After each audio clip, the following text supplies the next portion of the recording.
You're now watching the Danny Mac Podcast on the Bet Rivers Network. Welcome back into the Danny Mac Podcast. I'm Dan McNeil. Thanks for joining me on the Bet Rivers Podcast. Those of you who are subscribing on YouTube, thanks a bunch. You're going to get a little eye candy very, very soon. What would you say if I told you you're going to get a look at Brian Urlacher's artificial hair? Actually, it's not artificial hair. It's regrown hair. I don't know if they take it from the back of your backside like, Michael Douglas had it done in the movie Las Vegas. For all of you aging guys who saw that, you might know the reference. Old Hazelnut getting ass hair transplanted to his head. But Brian Urlacher is going to be with us in the next few days here on the Mac Podcast. And so many things I'm looking forward to talking to Urlacher about. It's been 7 or 8 years since I've interviewed Brian, and he knows all about what it means being a number one pick and what the expectations can be in Chicago. So I'll talk, not a first pick overall, but a first rounder. Now, in the case of Caleb Williams, you're coming to do something that's never been done, or at least not been done since the 40s, and that is be a great quarterback for the Chicago Bears. Urlacher, much different type of pressure. He was expected to come in and star at a position at which the franchise had a rich history. In fact, did you know a guy named Rich History in school? I did. Sat next to him in U.S. history. Urlacher was reminded right out of the gate. Bill George invented the position of middle linebacker, and look what Dick Butkus did and Mike Singletary. So he had a lot to live up to, so he knows all about coming into the fishbowl that is Chicago, which is going to take Caleb Williams, I suspect, with the first pick in the draft. We've talked enough about that. We've talked enough about whether you can bring in a stud first-year quarterback and have a veteran who's popular in the locker room like Justin Fields was. We've talked about that a lot, and it doesn't matter anymore at this point. So I'm ready to move past it, I think, after today's show. I will have a few things to say about that before I wrap up and what the Bears were missing and why that couldn't work here, why you couldn't have Williams in the building at the same time as Fields. That might have worked in some cities. It wouldn't have worked here, and I'll tell you why in just a little bit. But I want to give some thoughts today on the new and improved Chicago Bears. And I do agree with that assessment. They're a better football team today than they were when they wrapped up the season with a bedwetting against the Packers 17-9 at Lambeau Field in Week 18. Jordan Love, absolutely spectacular in that game. 27 of 32 for 300-plus. Touchdown passes to Dontavian Wicks. And I think the rookie, Jaden Reed, also had one as well. He's making good receivers out of those young no-names on the Green Bay roster very quietly. I don't know if anybody's talking about that. But here we are today with the Bears much improved offensively. And the two biggest reasons are the acquisitions of wide receiver Keenan Allen and running back DeAndre Swift. They're better with those guys on the roster than they were without them. But here's the rub. Keenan Allen is going to be 32. He turns 32 the weekend of the draft, and he's often injured. He's missed 7 games in the last 2 years. He's coming in off a terrific season. He caught 108 balls this past year, 1,240-some receiving yards, and 7 touchdowns. But he missed 4 games. He missed 7 games the year prior. Very early in his career, I think it was year 4, he missed an entire season, and that was after playing only a half a season the year before. He has a penchant, not saying he's soft, but he has a penchant for finding his ass in the trainer's room more often than not. That doesn't get better with age. I think there's a real problem in Chicago with fans who just know a name. You've heard Keenan Allen's name. You've seen him on highlight reels because in his career he has caught touchdown passes. He's had good quarterbacks to get him the football. Justin Herbert more recently. And Phillip Rivers did some pretty good things there too. So yeah, you're going to know his name. The cat's been in the league a dozen freaking years. That doesn't mean he's the same player he was. He doesn't have to be the ace. I get that. You've already got DJ Moore. 1,364 receiving yards last year, the third most productive year for a Bears receiver in franchise history. And I expect him in the middle of the 2025 season to be the Bears' all-time leading receiver. It's not that daunting of a task to leapfrog the great Johnny Morris, which is the lowest total for a career receiving record in the NFL. The Bears have the single season lowest passing total. Eric Kramer, 38. Johnny Morris, 5,069 career receiving yards. That also is a low in the NFL among 32 teams, including teams that have come into the league like the Texans in the 21st century. Good God, get us off this picture, please. Please, come on, DJ Moore, break that record. Allen is an upgrade at the number 2, but I am reluctant to do cartwheels over this trade. It's only a 4th rounder. It's a message from Ryan Poles. We're trying to win it all now.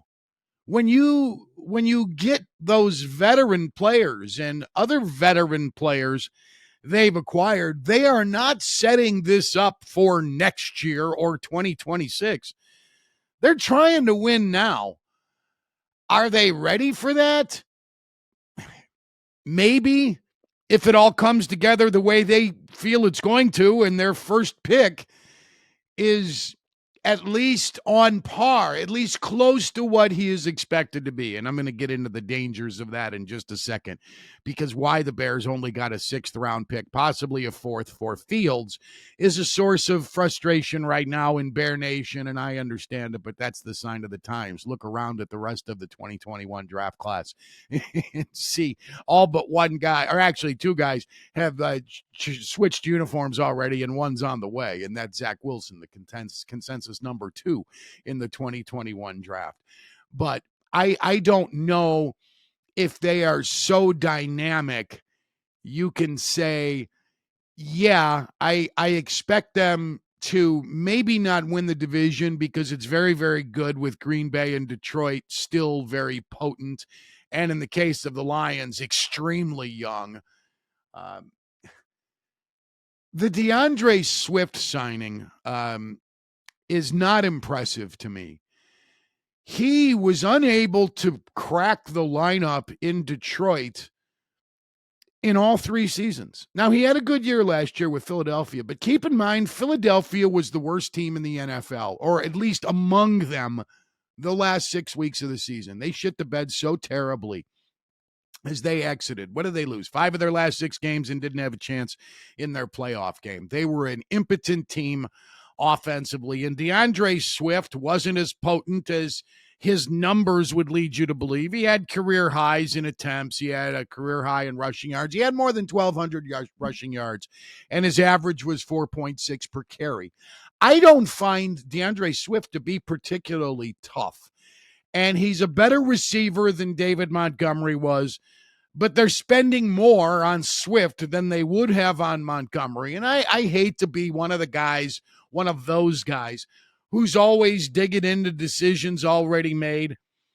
I kind of understood why the Bears took a pass on Montgomery, but when I saw the deal he signed with Detroit, 18 mildo over 3 years, I'm thinking that's not that exorbitant, and they're paying more for DeAndre Swift. But and by the way, Montgomery had the exact same number of touches with the Lions last year as he did with the Bears in 2022. And he shared the load with Jahmyr Gibbs. That's a credit on the Lions' part to take a rookie first round draft pick, I think 12th overall, Gibbs out of Alabama, one of 2 Lions first rounders last year, Jack Campbell, the linebacker from Iowa, the other one. But you get a guy on a rookie contract and you pay a veteran who's just tough. And that's what they did. They got Montgomery. They were very, very good as a result of it. And I'm happy for Monty. Hardworking dude. One of the toughest little nasty MFers who ever played for the Bears. And when I say little, I'm saying not one of the bigger guys. Obviously, a running back, a safety. More on that in a podcast down the road once we're a few weeks past the draft and things slow down a little bit. I can preview my book, which will be released hopefully by the time the ball goes in the air in September. But the thing about Swift is he didn't demonstrate toughness. He never really earned the affection of the Lions coaching staff. It was evidenced in Hard Knocks. If you watched Dan Campbell on Hard Knocks 2 seasons ago, their running backs coach was all over Swift for not running hard. And that was the puffy Deuce Staley, who looks like he ate Barry Sanders 2 years ago in training camp. A big dude who wasn't happy with how Swift was putting his head down or not putting his head down and going for tough yards. As a first-year player, he was incapable of beating out a 35-year-old Adrian Peterson in Detroit. He didn't get the starter's job in year 2 or year 3 in Detroit because Jamal Williams was better. 3 of Swift's first 4 NFL seasons have been uneventful. But because the name is known, there is an assumption he was part maybe of the Eagles' run to the Super Bowl. No, that didn't happen. He wasn't part of that. He didn't go play often as a Lion. He didn't really play that much as a Lion. DeAndre Swift will give Khalil Herbert and the now second-year man, Roschon Johnson, a kick in the ass, and they need it because I don't think either of them achieved what was expected of them last year, not just by me, by the coaches. We were told that Roschon Johnson was going to be the sleeper in last year's draft. We didn't see that. We didn't see it. And he had the chance when Herbert got hurt because Fields spun him around on a little circle route and blew out the ankle of his running back early in the season. So while I think the acquisitions in summation here of those 2 moves, the acquisitions of Keenan Allen and DeAndre Swift make the Bears better, but by how much, I'm not convinced it's a radical upgrade. I think you've got to temper your expectations for both, especially the soon-to-be 32-year-old Allen. If he starts more than 12 games, I will be surprised. I still think there is pressure, enormous pressure on Tyler Scott, now in his second year, to pick it up. Bust a damn grape. You're expected to do that. We had enough faith in you to show Darnell Mooney the door, and boy, the money Mooney got. Mooney's money. Mooney's money. Yeah. He's making more money. Almost the same deal Saquon frickin' Barkley got from the Eagles. What are you doing? What are you doing, NFL? Why are you rewarding these middle-of-the-road receivers and running backs have to travel around like gypsies on one-year deals and short-term deals, and very few of these guys survive the tortures of the damned in this NFL. The way it goes, I guess. That's life in the NFL, as Justin Timberlake said in The Social Network. It wasn't really the NFL. It was the world of Facebook. Here's the best deal the Bears made. Kevin Byard. Kevin Byard is going to do what Eddie Jackson didn't do, and that is he's going to tackle people. I'm bothered by the age. He's going to be 30, Byard. I think he's going to be 30, and I have to go to the glasses for the bio on the laptop next to me. Kevin Byard, who I thought was a very good player early in his career with the Titans. In fact, his 8 interceptions in year 2 there in 2017 led the NFL. Now, there was a good Eddie Jackson year, too, and I'll get to that in a second, the one Eddie Jackson year. But Byard is not an interception machine, but he has more in his career than does Eddie Jackson, and by a wide margin. 28 career interceptions for Kevin Byard. Eddie Jackson, 13 career interceptions. And Byard is, in fact, 30 years old. He'll be 31 in the middle of August. So I go to the Eddie Jackson file, and I'm reminded of his big contract game. There are some games in NFL history. This would be a good top 10 for NFL Network to do. The one-game career busters, the one game where a guy just cashed a huge check because of what he did on one game. And you can go to Scott Mitchell, who took a big deal from Detroit after a couple of games, filling in for Dan Marino in Miami. Younger listeners and viewers will think of Scott Flynn of the Packers, who got a big deal from Seattle. Eddie Jackson in John Fox's last year. I'm sorry. This is the second year. This is this is John Fox's final year of 2017. That was the year Foxy won a challenge in a game against the Packers, and they lost possession of the football. That dopey-ass rule on no possession if the ball goes out of the end zone. Eddie Jackson's rookie of the year, early in the season. Mitch Trubisky's not finding his way. So what does Fox do? He takes the ball out of Trubisky's hands. The Bears beat Carolina in a sleepy game at Soldier Field. Eddie Jackson had a 76-yard fumble return for a touchdown and a 75-yard interception return for a touchdown. That was historical. That made him the defensive player of the week, and it ensured him an enormous contract, and that he got.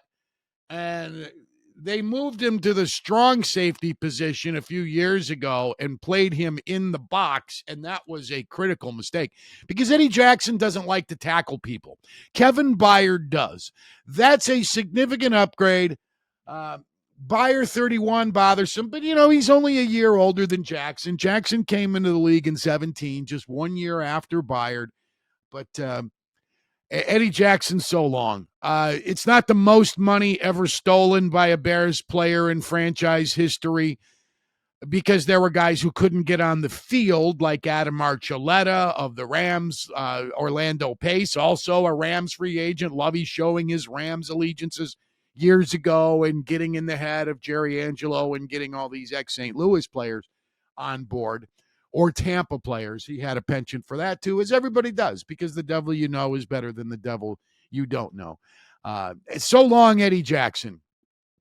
Lack of physical play always bothered me. I know it's sort of the sign of the times at the safety position. Corners don't like to tackle anymore either, but I think the Bears are much better there. Gerald Everett, the tight end. It's an okay trade. It gives him a little bit of depth. He's a big target. He's not an exceptional player. Cole Kmet, clearly their number one. It gives him another tight end. It's not a huge deal. The offensive linemen they picked up, they're not a huge deal either. I'm not knocked out by them, but I think they're upgrades at those positions. I've only got a few minutes left, so I want to address why you couldn't keep Fields around and draft Caleb Williams. And I was hoping they would do that. If you've heard this show in recent weeks, I've had the idea of making Fields the ultimate gadget player.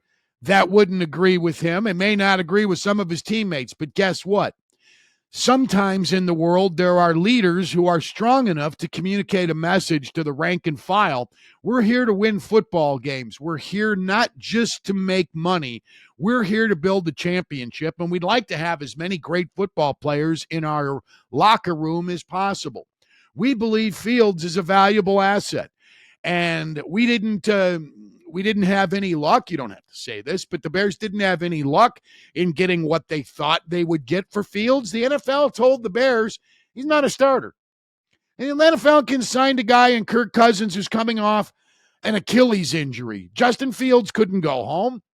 They didn't want him initially to be the starter in Pittsburgh. That's why the Steelers got Russell Wilson on a one-year deal with Denver paying 95% of his big deal. There was nowhere to go. So you were kind of forced to take what you could get, a sixth rounder. It's a terrible price to pay for a guy you moved up for in 2021. You forfeited your 22 first-round selection by doing that. Fields winds up being a very costly mistake for the Bears. Guess what? Quarterbacks can do that. It doesn't make the Bears unique. Look at the rest of that draft. The second pick was Wilson of the Jets.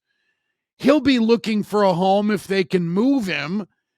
the Jets will probably get less for Wilson than the Bears got for Fields. Maybe that's why he's going to go to camp as Aaron Rodgers is expected backup.